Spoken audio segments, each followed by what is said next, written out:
உலகின் மிகவும் தனிமையான இடம் இதுதானாம். இங்கு யார் வசிக்கிறார்கள் தெரியுமா? வாங்க பார்க்கலாம். பூமியில முதல்ல கேள்விப்படும் போது நம்புவதற்கு கடினமான பல இடங்கள் இருக்கிறதா, சிலவற்றில் பனிமூடிய சிகரங்கள் இருக்கிறதா, மற்றவற்றில் ஆயிரக்கணக்கான கிலோமீட்டர் பாலைவனம் இருக்கிறதா. ஆனால் உங்களை சுற்றிலும் கடல் மட்டுமே சூழ்ந்து நீண்ட தூரத்துக்கு மனித குடியிருப்புகள் கண்ணுக்கு எட்டாத தூரத்தில் இருக்கும் ஒரு இடத்தை பற்றி நீங்கள் எப்போதாவது கேள்விப்பட்டிருக்கீங்களா? தென் பசிபிக் பெருங்கடலில் உள்ள பாயிண்ட் நெமோ அப்படிப்பட்ட ஒரு இடமாக இருக்கிறதா. இது பூமியில் மிகவும் தொலைதூரமற்றது பாலடைந்த கடல் பகுதி என்று கூறப்படுகிறது. அது மட்டும் இல்லாமல் 4 புறமும் கடல் மட்டுமே, அருகில உள்ள நிலப்பகுதி ஆயிரக்கணக்கான கிலோமீட்டர் தொலைவில் இருக்கிறதா. பாயிண்ட் நெமோ என்பது தென் பசிபிக் பெருங்கடலின் நடுவில் அமைந்துள்ள ஒரு இடமாகுமா. இது எந்த ஒரு பெரிய நிலப்பரப்பில் இருந்து மிக தொலைவில் இருக்கிறதா. அதை சுற்றி ஆயிரக்கணக்கான கிலோமீட்டருக்கு பெரிய நகரங்களோ அல்லது குடியிருப்புகளோ இல்லையா.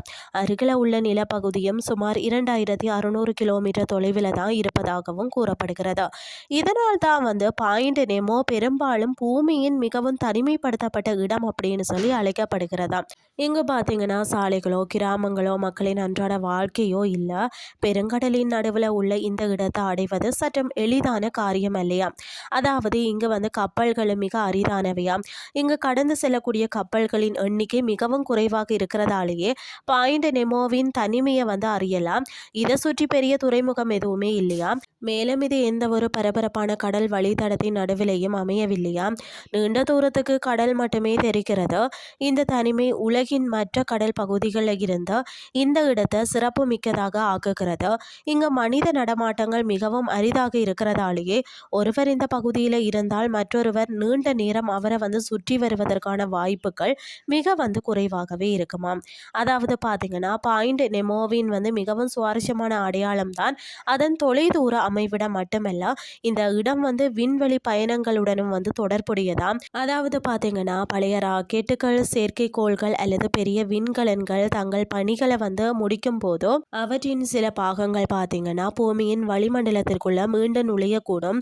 அத்தகைய பெரிய விண்வெளி சாதனங்களின் எஞ்சிய பாகங்களை மக்களிடமிருந்து வெகு தொலைவில் கடல்ல வீசுவது பாதுகாப்பானதாக கருதப்படுகிறது. இந்த காரணத்திற்காக தான் பாயிண்ட் நெமோவை சுற்றியுள்ள கடல் பகுதி, அதாவது விண்கலன்களை கட்டுப்படுத்தப்பட்ட முறையில் மீண்டும் வளிமண்டலத்திற்குள்ள செலுத்துவதற்காக பல முறை பயன்படுத்தப்பட்டிருக்கிறதா.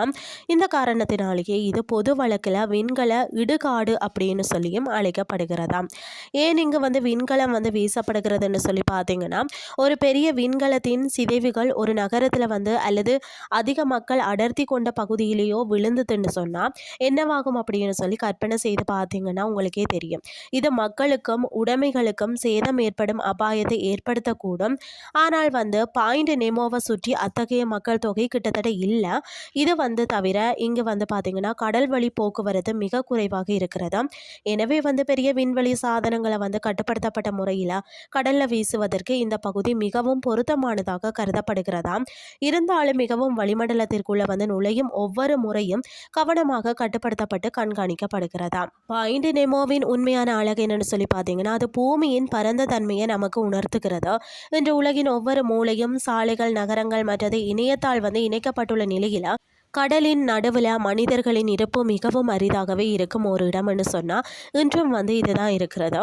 சுற்றிலும் ஆழமான நீர், ஆயிரக்கணக்கான கிலோமீட்டர் நிலப்பரப்பு மற்றது மிக குறைவான கடல் போக்குவரத்து இவையே பாயிண்ட் நெமோவை பூமியின் மிகவும் தனிமைப்படுத்தப்பட்ட இடங்களில் ஒன்றாக சேர்க்க போதுமானவை. இதனால் தான் இந்த இடம் விஞ்ஞானிகளுக்கும் விண்வெளி நிறுவனங்களுக்கும் பொதுமக்களுக்கும் இன்றும் மிகவும் சுவாரஸ்யமாக இருக்கிறதா. இன்றைய கிறிஸ்டி உங்களுக்கும் பிரயோஜனமாக அமைஞ்சிருக்கும்னு சொல்லி நான் நம்புகிறேன். இதே மாதிரி மற்றொரு கிறிஸ்டியின் வேலைக்கு உங்களை சந்திக்கிறேன். நன்றி.